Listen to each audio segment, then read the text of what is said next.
कहीं न कहीं ये देश के लिए, हम सब के लिए एक खुशखबरी है कि भारत कोरोना से जीतते हुए आगे बढ़ रहा है।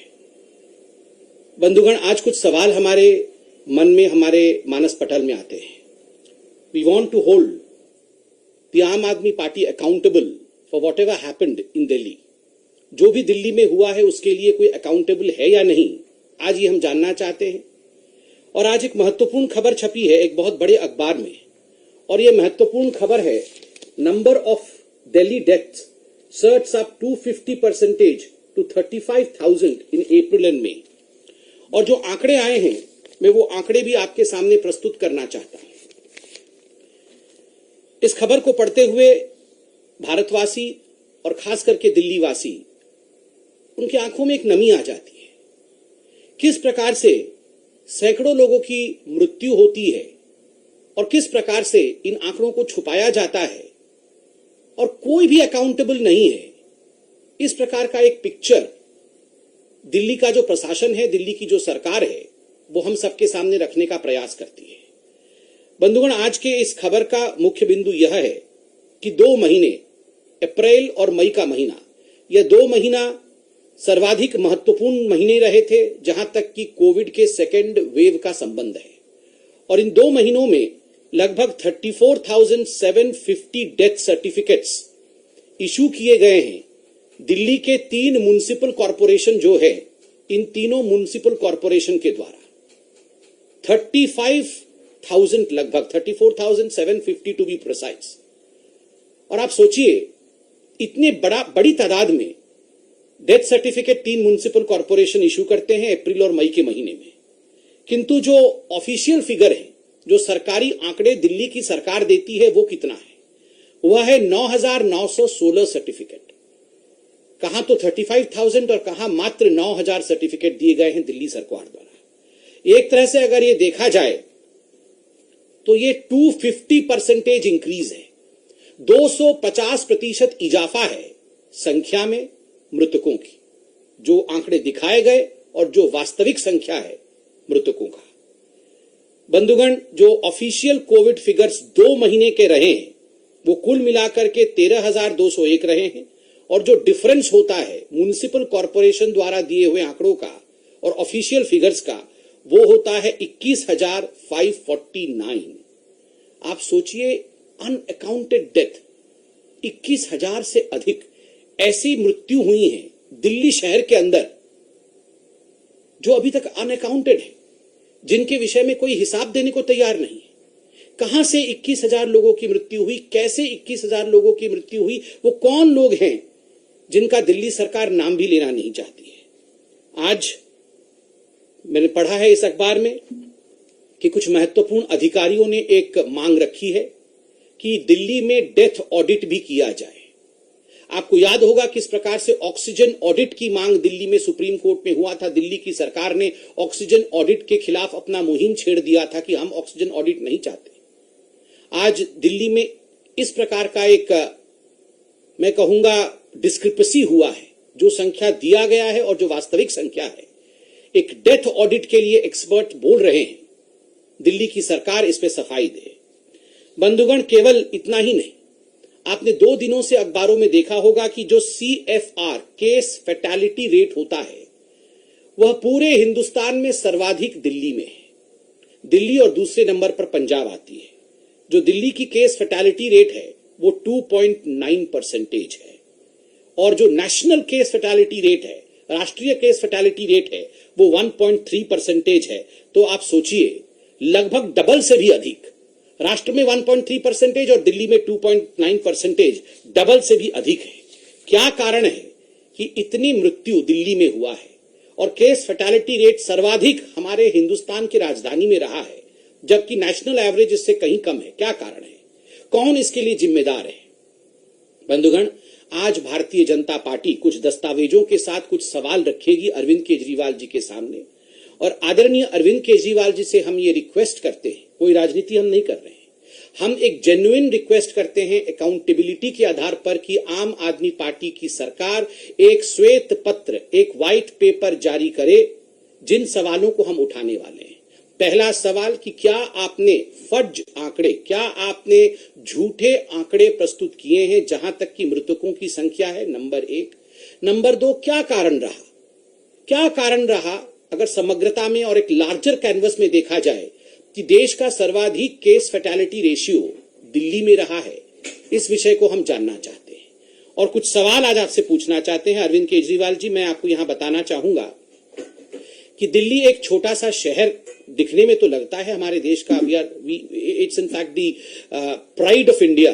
दिल्ली हिंदुस्तान की राजधानी है और अगर देखा जाए तो हिंदुस्तान की राजधानी ग्लोबली ट्रेंड किया है सर्वाधिक मृत्यु के कारण। एक तरह से क्या कारण है कि हरियाणा दिल्ली से बड़ा होते हुए भी टोटल केस जो हरियाणा में रहे वो 7.55 लाख रहे हैं, 7.55 लाख केसेस हुए हरियाणा में, और वहीं दिल्ली में 14.25 लाख केसेस रहे हैं, जो ऑफिशियल आंकड़े आपके हैं। एक पॉपुलेशन वाइज कम है, आयात वाइज, एरिया वाइज कम दिल्ली में इतने केसेस क्यों हैं और हरियाणा में कंपैरेटिवली क्यों उससे कम केसेस हैं? दूसरी बात है कि आप बार बार अरविंद केजरीवाल जी कहते हैं कि हम थर्ड वेव की तैयारी कर रहे हैं, हम प्रोटेक्शन देंगे दिल्ली को, किंतु अगर ये आंकड़े जो आज आपके सामने हम रख रहे हैं, इन आंकड़ों को आज अगर हम जांचेंगे तो जनता का तो आत्मविश्वास आपके ऊपर है नहीं। People would not have the confidence on you, because आप तो सेकेंड वेव से पहले भी कह रहे थे हम सारी तैयारी कर रहे हैं, हम हॉस्पिटल बना रहे हैं, बेड बना रहे हैं, होम डिलीवरी ऑक्सीजन का करेंगे। अरविंद जी, आप तो होम डिलीवरी ऑक्सीजन का करना चाहते थे, मगर एक्चुअली मुझे कष्ट लग रहा है कहते हुए, होम डिलीवरी आज अल्कोहल अर्थात शराब का कर रहे हैं। शराब के होम डिलीवरी में आप सक्सेसफुल रहे, किंतु ऑक्सीजन के होम डिलीवरी में, कंसंट्रेटर्स के होम डिलीवरी में, दवाइयों की होम डिलीवरी में आप सक्सेसफुल नहीं रहे। और क्यों नहीं रहे, इसका जवाब भी आपको श्वेत पत्र में देना चाहिए। अब मैं कुछ सवाल आपके सामने रखूंगा जो बहुत तीखे हैं, मगर ये आवश्यक है अकाउंटेबिलिटी के लिए, क्योंकि सर्वाधिक जो डेथ्स हुई हैं वो दिल्ली में हुई है। अरविंद केजरीवाल जी, क्या यह हकीकत है कि जिस समय ये कोविड का सेकेंड वेव दिल्ली में अपने चरम पर था, जानबूझकर और दिल्ली में आपके सरकार के साख को बचाने के लिए आपने टेस्टिंग को कम कर दिया, आपने टेस्टिंग की संख्या को कम कर दिया? क्या यह हकीकत है? नंबर दो, हम ये जानना चाहते हैं अरविंद केजरीवाल जी, पहले भी हमने ये सवाल पूछा था, 2015 और 2019 के बीच क्यों एक भी नया अस्पताल दिल्ली में नहीं खोला गया? एक भी नया अस्पताल नहीं खोला गया, इसका जवाब आप ही को देना पड़ेगा। दूसरा प्रश्न हम ये पूछना चाहते हैं अरविंद केजरीवाल जी, 2013 के पश्चात दिल्ली में 16 ऐसे अस्पताल थी जो अंडर कंस्ट्रक्शन थी, जो तैयारी में थी, उनका उद्घाटन होना था। इन 16 अस्पतालों में क्या कारण रहा जो एक भी अस्पताल फुल्ली फंक्शनल नहीं हो पाया, एक भी अस्पताल पूरी तरह से कार्यान्वित नहीं हो पाया आपके कार्यकाल में? और अगर हुआ हो तो आप इसका जवाब दें।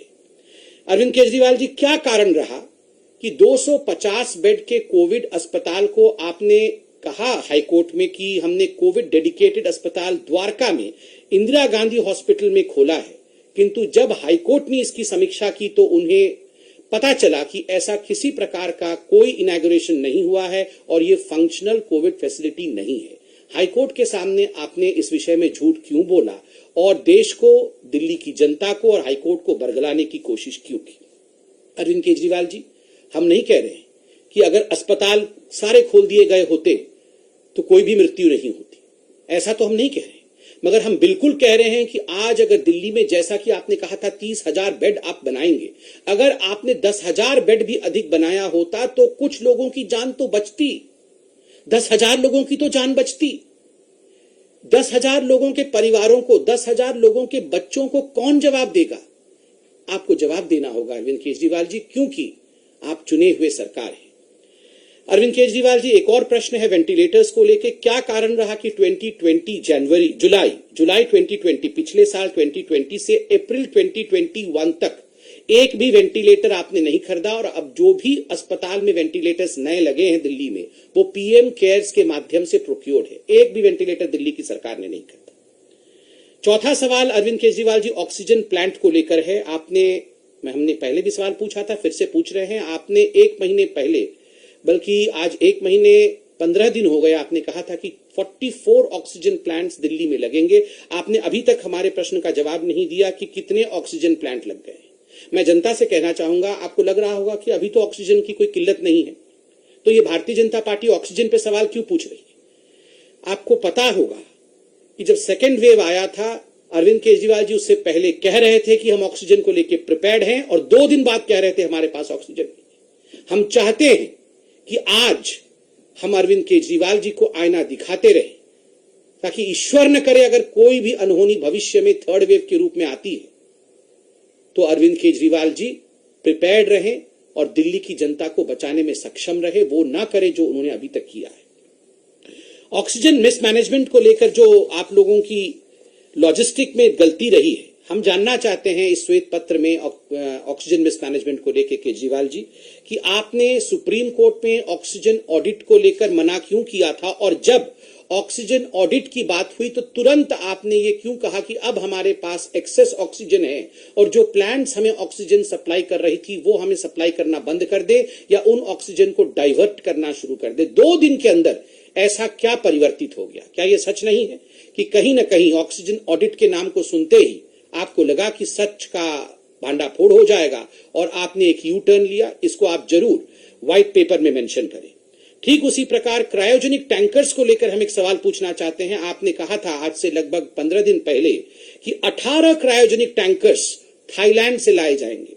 आज दिल्ली की जनता और हिंदुस्तान की जनता जानना चाहती है व्हाइट पेपर के माध्यम से अरविंद केजरीवाल जी की कितने क्रायोजेनिक टैंकर्स ऑक्सीजन सप्लाई के लिए, क्योंकि आप कह रहे हैं कि आप प्रिपेयर कर रहे हैं थर्ड वेव के लिए, कितने क्रायोजेनिक टैंकर्स आए हैं, ये हम जानना चाहेंगे। और ठीक उसी प्रकार एक आज अखबार में, दूसरे बड़े अखबार में यह भी छपा है जो हमें बहुत इनसेंसिटिव लगा, और हम आपके मंत्री से भी ये पूछना चाहते हैं कि आप देख सकते हैं, आप इंडियन एक्सप्रेस में एक बड़ा एक महत्वपूर्ण खबर छपा हुआ है जिसमें गोपाल राय आपके महत्वपूर्ण मंत्री हैं और कोविड के विषय को संभाल भी रहे हैं। वो कह रहे हैं कि Delhi saw oxygen shortage, only solution is to plant trees. उन्होंने कहा कि Delhi saw an oxygen shortage during the covid pandemic and the government made efforts to bridge the gap and were successful. COVID cases are decreasing on a daily basis, but to reach a permanent solution for this oxygen problem, we are going to plant 33 lakh trees. देखिए, आप पेड़ लगाना बहुत अच्छी बात है, पेड़ बिल्कुल लगाएं, हम भी आपके साथ खड़े हैं। ये तो हमारा एनवायरनमेंट को बचाने का उद्देश्य भी है, उस पर कोई क्रिटिसिज्म नहीं है। मगर ये जो इनसेंसिटिव रिमार्क और एक मैं कहूंगा अज्ञान वसत रिमार्क आपके मंत्री ने केजरीवाल जी ने किया है। आपके मंत्री कहते हैं कि ऑक्सीजन की कमी से लड़ने का एकमात्र उपाय है कि हम पेड़ लगाएं और थर्ड वेव से जूझने के लिए हम परमानेंट सोल्यूशन ढूंढ रहे हैं और 33 लाख पेड़ लगा देंगे। मुझे लगता है अरविंद केजरीवाल जी, इस प्रकार से तो आप नहीं लड़ पाएंगे। इन चीजों को बहुत साइंटिफिकली डील करने की आवश्यकता है। और वैक्सीन को लेकर भी आपने कई झूठ फैलाए हैं। हम आज एक जो प्रश्न आपसे पूछ रहे हैं व्हाइट पेपर में उत्तर चाहेंगे। क्या कारण है कि वैक्सीन को लेकर जो ग्लोबल टेंडरिंग थी, उत्तर प्रदेश की सरकार ने 7 मई को ग्लोबल टेंडर किया और दिल्ली की सरकार ने 28 मई को ग्लोबल टेंडर किया। उत्तर प्रदेश 7 मई और दिल्ली 28 मई। ये जो डिफरेंस है आपके बीच समय का, ये आखिरकार क्यों रहा? और एक और सवाल हमने पूछा था, उसका जवाब आपने दिया नहीं कि क्या कारण रहा कि जो प्राइवेट अस्पताल दिल्ली में हैं उन्होंने अधिक वैक्सीन प्रोक्योर किया और जो दिल्ली की सरकार है, जो बड़ी है, जो प्राइवेट हॉस्पिटल से काफी बड़ी है, उन्होंने प्राइवेट हॉस्पिटल से कम प्रोक्योर किया है। लगभग केवल जो सेंटर देती है उसका 12 या 13% प्रोक्योर किया है। इसका जवाब भी आप व्हाइट पेपर में जरूर देंगे, ऐसा हमारा मानना है। व्हाइट पेपर में एक बहुत महत्वपूर्ण विषय है जिसके विषय में आपको जरूर लिखना चाहिए और वो है मोहल्ला clinic.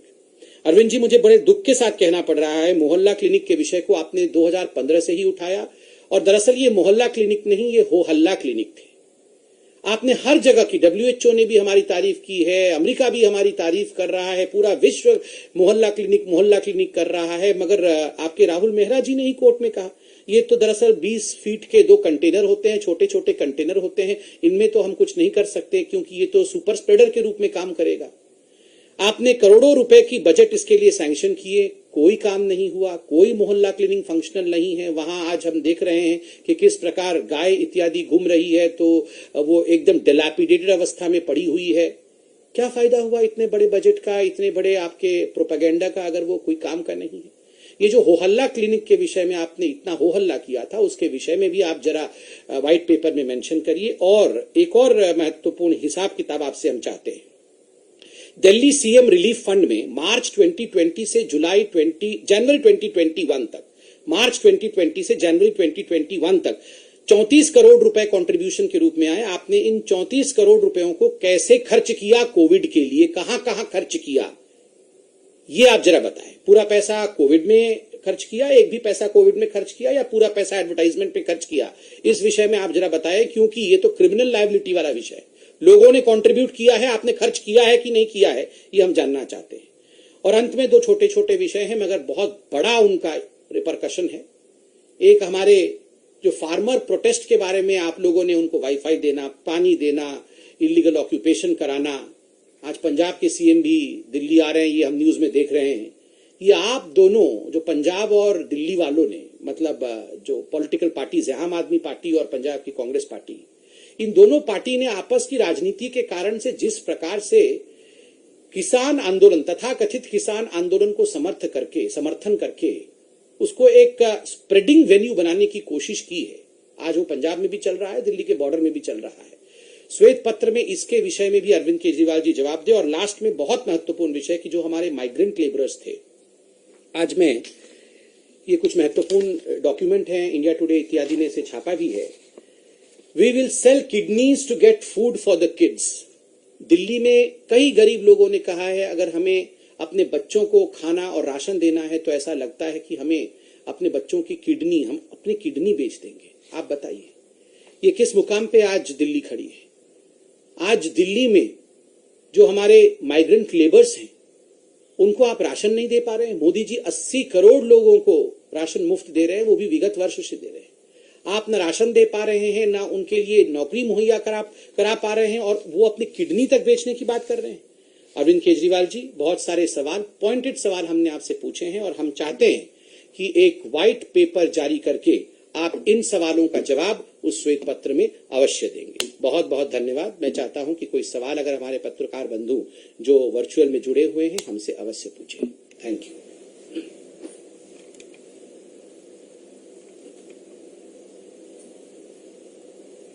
Yes, Mohit ji, I can hear you. Please go ahead with your question.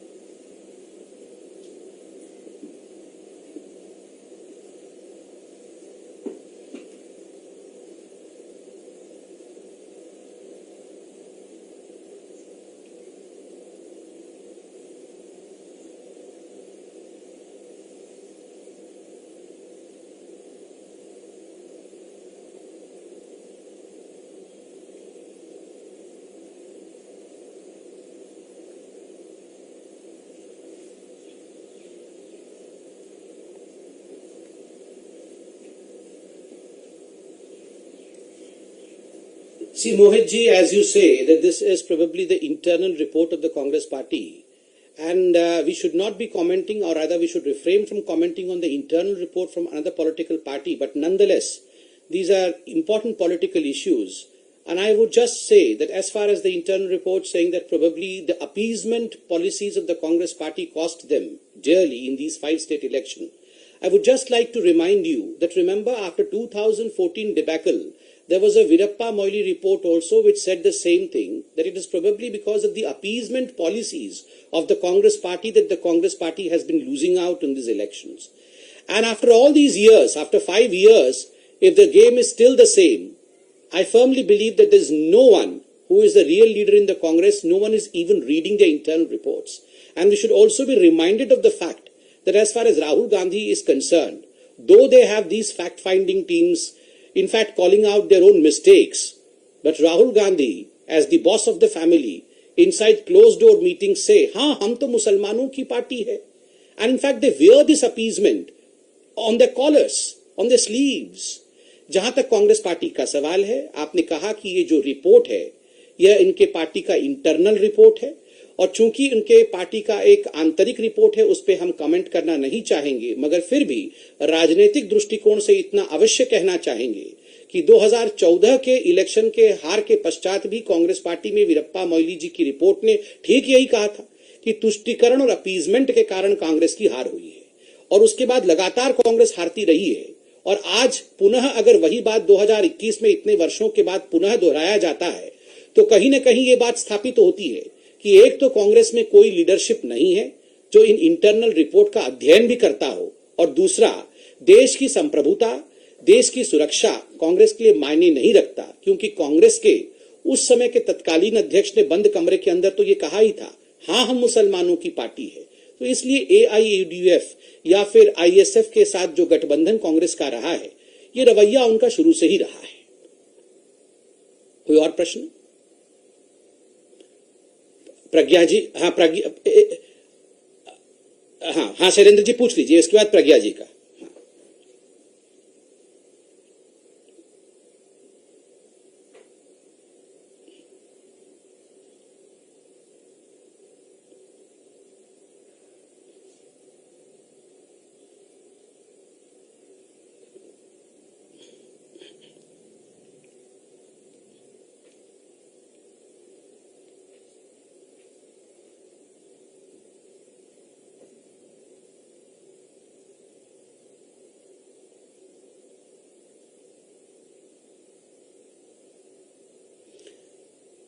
Shailendra ji धन्यवाद। आपने वैक्सीन की जो बर्बादी राजस्थान और छत्तीसगढ़ में हुआ है उसको लेकर सवाल पूछा है। देखिए, बड़े दुख के साथ मुझे कहना पड़ रहा है, ये जो 100 वर्षों के बाद इस प्रकार का एक पेंडेमिक, इस प्रकार की एक महामारी पूरे हिंदुस्तान और पूरे विश्व को अपने चपेट में लेती है, ये हम सब के लिए, ये मानवता के लिए एक मौका था कि हम एकजुट होकर इस महामारी के खिलाफ लड़ते। कोई भी राजनीतिक बाउंड्रीज, कोई भी राजनीतिक परिसमन इस प्रकार की महामारी में नहीं होना चाहिए था, क्योंकि मनुष्य एक भयंकर बीमारी के साथ लड़ रहा था। वही हर पॉलिटिकल पार्टी का कर्तव्य था, हर पॉलिटिकल पार्टी का धर्म था। मगर मुझे दुख के साथ कहना पड़ रहा है कि कुछ पॉलिटिकल पार्टीज जो हिंदुस्तान में हैं, उन्होंने इस मौके को गवाया और राजनीतिक मौके का फायदा उठाने का कोशिश किया। उन्हें लगा कि हम इसे एक चुनावी परिप्रेक्ष्य में देखेंगे और कहीं ना कहीं हम अपनी सरकार कैसे बना सके भविष्य में, इस पर चिंता करेंगे। और उसी का नतीजा रहा कि जहां राजस्थान ने वैक्सीन को वेस्ट किया, वहीं छत्तीसगढ़ ने भी वैक्सीन की बर्बादी की है। राजस्थान में जिस प्रकार के खबर सामने आ रहे हैं वो तो हमारे दिल को झकझोर देने वाले हैं। जिस प्रकार से एक बहुत महत्वपूर्ण पत्रिका ने रिपोर्ट करके दिखाया है कि केवल 8 जिलों में, पूरे राज्य का नहीं, केवल 8 जिलों में कुछ वैक्सीनेशन केंद्र में उन्होंने जब अध्ययन किया तो उन्होंने पाया कि लगभग 2500 डोज जो हैं वो बर्बाद हो चुकी है, 2500 जैब्स जो हैं वो बर्बाद हो चुकी है। आज हम राहुल गांधी से पूछना चाहते हैं, राहुल जी, ये तो केवल एक छोटा सा स्टडी था, केवल 8 जिलों का था। अगर पूरे राजस्थान का ये स्टडी किया जाए, अगर राजस्थान के वैक्सीन वेस्टेज का ऑडिट किया जाए, तो मैं राहुल गांधी आपसे पूछना चाहता हूं कि हमारे बच्चों के वैक्सीन को कूड़ेदान में, हमारे बच्चों के वैक्सीन को आपने गाड़ दिया जमीन के अंदर, बच्चों के वैक्सीन में आग लगा करके उसको ध्वंस कर दिया। ये हमारे बच्चों के भविष्य के साथ, ये हमारे बच्चों के माता पिता के साथ, हमारे देश के भविष्य के साथ राहुल गांधी जी आपके राज्यों ने खिलवाड़ क्यों किया? मैं कोई आक्षेप नहीं लगा रहा हूं, मगर मैं ये पूछना चाहता हूं। मैं चाहता हूं कि एक ऑडिट हो ताकि ये बताया जा सके, ये पता लग सके कि ये वैक्सीन के जो बर्बादी हुई है इसका कारण क्या था। इसका कोई पॉलिटिकल कारण तो नहीं था ना? कहीं मोदी जी के केंद्र की सरकार को नीचा दिखाने के लिए और एक पॉलिटिकल गेम स्कोरिंग के लिए जानबूझ के कांग्रेस शासित राज्यों ने वैक्सीन को बर्बाद तो नहीं किया ना? ये एलिगेशन नहीं है, ये हम जानना चाहते हैं। इसलिए इसका ऑडिट तुरंत राजस्थान की सरकार कराए और इसमें जर्नलिस्ट्स के ऊपर सेडिशन के केस या उनको धमकाने का काम ना करके, उनके खिलाफ एफआईआर ना करके, हकीकत को ऑडिट के माध्यम से सामने रखें। धन्यवाद। प्रज्ञा जी, आपका सवाल। Samdeji, you are talking about vaccine wastage in Congress role states, but we have got a tweet from Priyanka Gandhi today, who is saying that we have vaccine production of 8.5 crores, and government is saying that it will give 12 crore vaccines in coming months. So where will this vaccine come from, and where is the budget 35,000 crore that government said will come from? So she has ended her tweet saying, "Andher vaccine niti Chaupat Raja." This has come also at a time when Supreme Court has pulled up government saying that vaccine policy for 18 to 44 years of age is arbitrary, irrational. Also demanded a COVID vaccine price list, also the international price list. How do you defend this? See, first and foremost, I would say that as far as the vaccine policy of India is concerned, the vaccine policy of India is in consonance with the vaccine policy of WHO. It is in consonance with the scientific policy which was ruled out by WHO.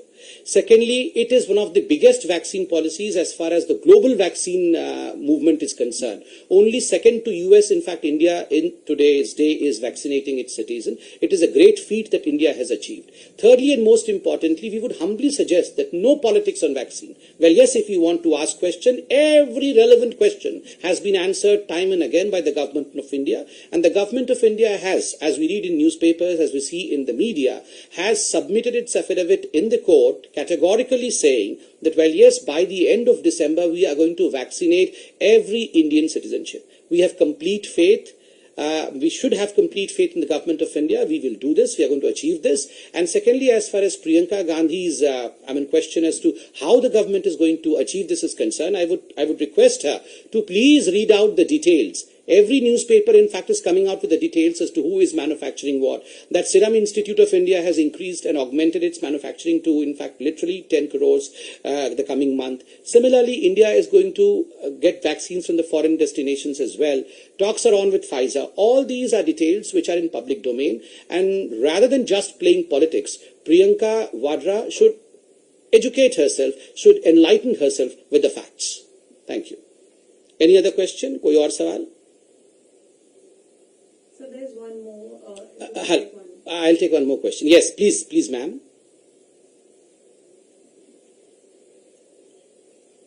हाँ सर्जना जी नमस्ते.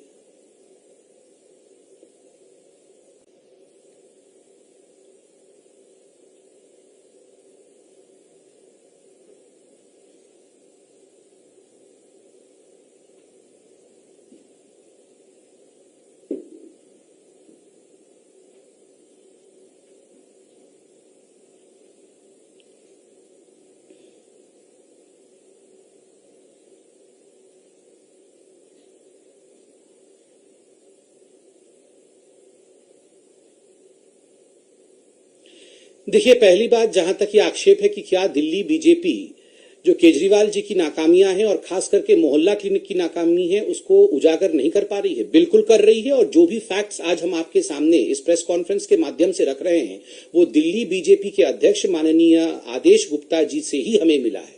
बहुत मेहनत करके ground report तैयार करते हैं Delhi BJP के हमारे नेता, और वो ग्राउंड पे जाके जो वीडियोस उन्होंने जारी किए हैं मोहल्ला क्लिनिक का, उसका तो हमने केवल एक छोटा सा रूप यहां रखा है. हम चाहते हैं कि इसका जो विवरण है वो खुद अरविंद केजरीवाल जी श्वेत पत्र के माध्यम से करें. और रोज हम अखबारों में पढ़ते हैं कि किस प्रकार से दिल्ली बीजेपी अरविंद केजरीवाल जी के जो झूठ है, जो नाकामियां हैं, उनको उजागर कर रही है. मगर सेंट्रल बीजेपी भी इसे उजागर इसलिए कर रही है क्योंकि दिल्ली केवल एक राज्य या यूनियन टेरिटरी के रूप में देखा नहीं जाना चाहिए.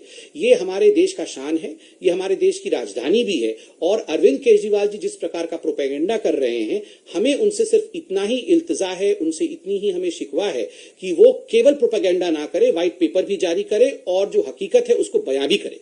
धन्यवाद. प्रज्ञा जी, आप कुछ और पूछना चाहते थे? Sir, I want to ask you because there is already a struggle between Bengal and center as well, but there are also political statements coming from both sides regarding everything.